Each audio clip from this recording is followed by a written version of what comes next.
आंखों से जुड़ा सबसे बड़ा मिथक क्या है? बच्चे को चश्मा लगा हुआ है, चश्मा नहीं पहना तो नंबर बढ़ जाएगा। हम ये सोचते हैं कि अगर चश्मा हटाने का ऑपरेशन करा लिया तो चश्मे का नंबर वापस आ जाएगा।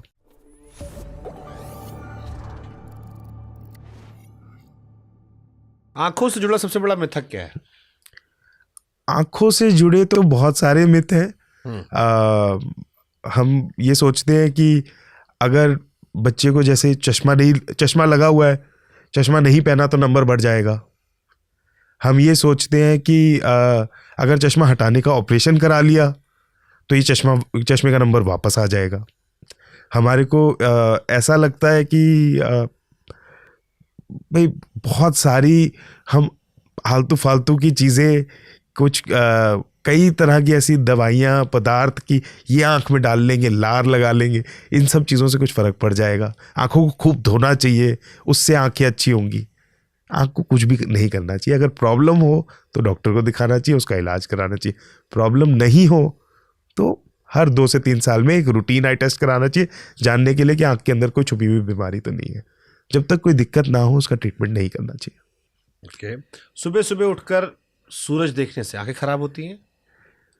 या सुबह कुछ लोग होते हैं ना, ठंड में आके धूप में बैठ जाते हैं, पड़े हैं, तो ज़्यादा आई कांटेक्ट सूरज से हो? नहीं, ऐसा नहीं है। हमारी आंखें बनी है इस चीज़ के लिए कि हम सनलाइट में रहें, सनलाइट में हम हर एक तरह से फंक्शन कर सकें। हाँ, अगर हम सूरज को की तरफ कंटिन्यूस स्टेयर करेंगे तो आंखें दर्द होने लग जाएंगी। इतनी ब्राइट लाइट को फेस करने के लिए आंख नहीं बनी हुई है। खास करके सूरज से निकलने वाली बहुत शार्प यूवी रेज जो कि सोलर एक्लिप्स में होती है, अगर हम उस समय पे सूरज को देखेंगे तो आंख का रेटिना डैमेज भी हो सकता है। इसको सोलर एक्लिप्स रेटिनोपैथी कहते हैं। बट अपार्ट फ्रॉम दैट वैसे सूरज की किरणों का बहुत ज़्यादा नुकसान ऐसा नहीं है कि हम पार्क में नहीं बैठ सकते, आराम से धूप नहीं सेक सकते, आंखों को ऐसे कुछ भी नहीं होगा। कम रोशनी में पढ़ाई करने से या कम रोशनी मोबाइल चलाने से या काम करने से आंखें खराब होती है?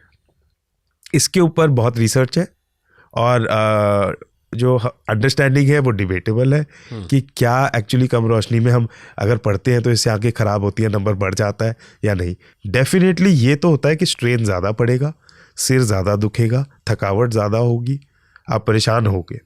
क्या इसी की वजह से आपका नंबर आ रहा है? इसके ऊपर शायद जो एविडेंस है वो दोनों तरफ कुछ हद तक डिवाइडेड है कि क्या ये नंबर वैसे ही बढ़ गया या ऐसा करने से बढ़ा। आंखों के नीचे काजल सुरमा लगाने से आंखें खराब होती हैं? क्योंकि पुराने ज़माने में हम लोग छोटे थे तो गांव में मामी उठा के लगा दिया करती थी। काजल तो खूब लगा, मेरी बहुत सारी फ़ोटो बचपन की है, मोटे मोटे काजल। देखिए, काजल जो क्वालिटी ऑफ काजल है ना उस पर डिपेंड करेगा। अगर काजल जो है वो बहुत अच्छा नहीं है, उसमें लेड है, उसमें कुछ केमिकल्स हैं, वो आँख के अंदर जा रहे हैं, आँख के थ्रू छोटे बच्चों की तो बॉडी में जा रहे हैं, तो हम क्यों लगा रहे हैं इसको? अगर नज़र से बचाना है तो कहीं और टीका लगा दें। जनरली लड़कियां बहुत काजल लगाती हैं आजकल। उनको भी मैं अगर आप किसी लड़की जो काजल इस्तेमाल करती हो और मेरे पास आई टेस्ट के लिए आए 3 दिन बाद भी और 3 दिन से ना लगाया हो तो भी उनकी आंख अगर हम ऐसे पुल करके देखेंगे ना तो अंदर काजल के कण अंदर चिपके होंगे। कई दिन लग जाते हैं उसको क्लीन होने में। तो काजल मुझे पर्सनली बहुत अच्छा नहीं लगता है, बट ज़्यादातर काजल जो है वो ज़्यादा कुछ नुकसान नहीं करेगी। जो लड़कियां रोज़ काजल लगाती हैं लगाएं। अगर एडवाइस देंगे आप? सर, अगर कॉस्मेटिक कोई ऐसा है जो आपको दिक्कत नहीं दे रहा, आँख को लाल नहीं कर रहा, परेशान नहीं कर रहा, तो आप काजल इस्तेमाल कर सकते हैं।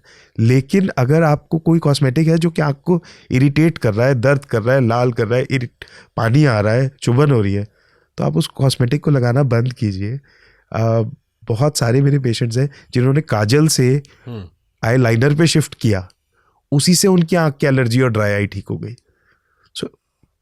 कोई चीज़ अगर आपकी आई को इरिटेट कर रही है, उस इरिटेशन को सबसे पहले रोकिए।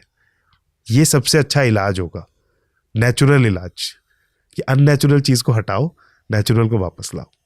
लेकिन अगर आंख में कोई बीमारी हो गई है तो अब नेचुरल को छोड़ो, डॉक्टर को दिखाओ, मेडिसिन लेके इसको ठीक किया जाए। ओके। आजकल एआई का बड़ा जिक्र होता है, आंखों की सर्जरी में एआई का उपयोग क्या है? एआई जिक्र होता कि लेजिक जो करवा रहे हैं वो एआई से है या अब सब एआई कर रहा है? सर देखिए, आर्टिफिशियल इंटेलिजेंस का मतलब क्या है?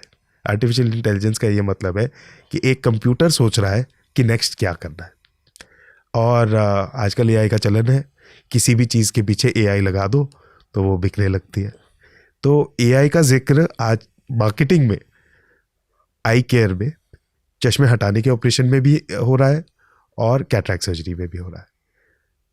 अगर आप एआई खुद चैट जीपीटी से पूछे कि क्या कोई आर्टिफिशियल इंटेलिजेंस वाला चश्मा हटाने का लेज़र ऑपरेशन है, तो चैट जीपीटी ही बोलता है कि ऐसा कोई ऑपरेशन नहीं है।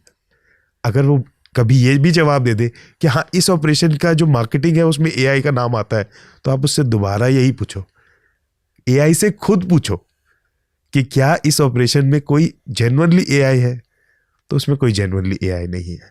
हाँ, जो ऑपरेशन की ज़्यादातर बात करी जाती है एआई के बारे में, वो वेवलाइट एक मशीन प्लेटफॉर्म है हमारे पास। पिछले 12 साल से या 2013 से हम उस लेज़र को इस्तेमाल करते हैं और कस्टमाइज ट्रीटमेंट करते हैं, क्योंकि मशीन बहुत हद तक प्लानिंग में हेल्प करता है।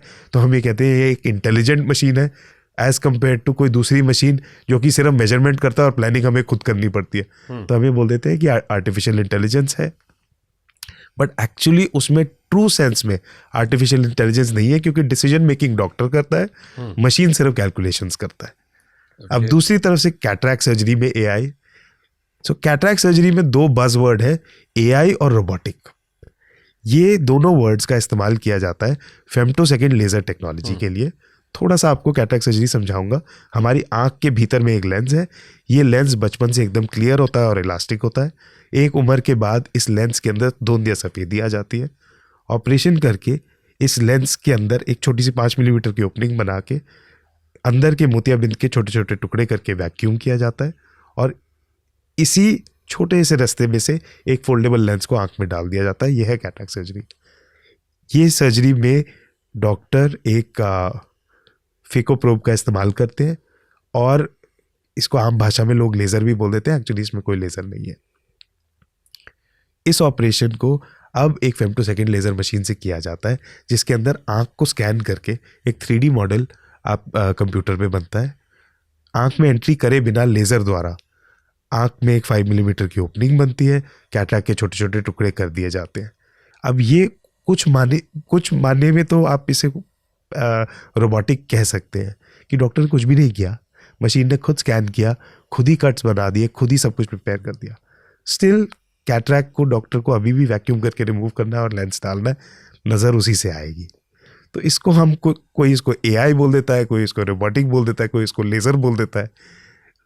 सही माने में ये लेज़र है या और टेक्नोलॉजी अच्छी है, सेफ है, बहुत कम जगह पे अवेलेबल है, थोड़ी कॉस्टली है as compare to normal surgery. इसके और नॉर्मल सर्जरी के रिजल्ट्स सिमिलर हैं, तो थोड़ा लग्जरी है। आपके परिवार में आपके पिताजी और भाई साहब दोनों आंखों के डॉक्टर हैं? जी, हम खानदानी डॉक्टर। आप लोग खानदानी आंख ठीक करते हैं? जी। एक दिन में मैक्सिमम कितनी सर्जरी की आपने? एक दिन में मैंने मैक्सिमम 40 सर्जरी के करीब करे होंगे, बट ये 40? जी। मेरा ट्रेनिंग जो है LV प्रसाद आई इंस्टीट्यूट हैदराबाद से हुआ था और हमारे को 1 साल भर के लिए वहाँ के कुछ रूरल सेंटर्स में भी प्रैक्टिस करना होता था, जहाँ पे बहुत सारे गरीब लोगों का हम हाई एंड सर्जरीज, यही कैटरैक्ट सर्जरीज यही इक्विपमेंट से करते थे, नियरली फ्री ऑफ चार्ज। तो वहाँ पे बहुत हाई नंबर्स में करते थे। हमारे हॉस्पिटल में एक रूल है कि एक डॉक्टर एक दिन में 30 से ज़्यादा सर्जरी नहीं कर सकता। 30? Yes. So we don't allow. Again that's an insane number. So it's a very fast surgery. Cataract surgery में टिपिकली मुझे 5 से 6 मिनट का समय लगता है, तो इसका मतलब यह है 1 घंटे में 8 से 9 ऑपरेशन हो जाते हैं।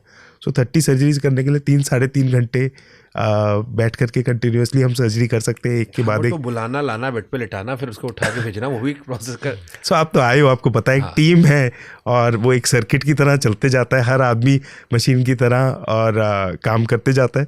बस यही है हमारी सबसे ज़्यादा कोशिश, यही होती है कि इसमें पर्सनल टच नहीं लूज होना चाहिए। ओवरऑल कितनी सर्जरी की आपने?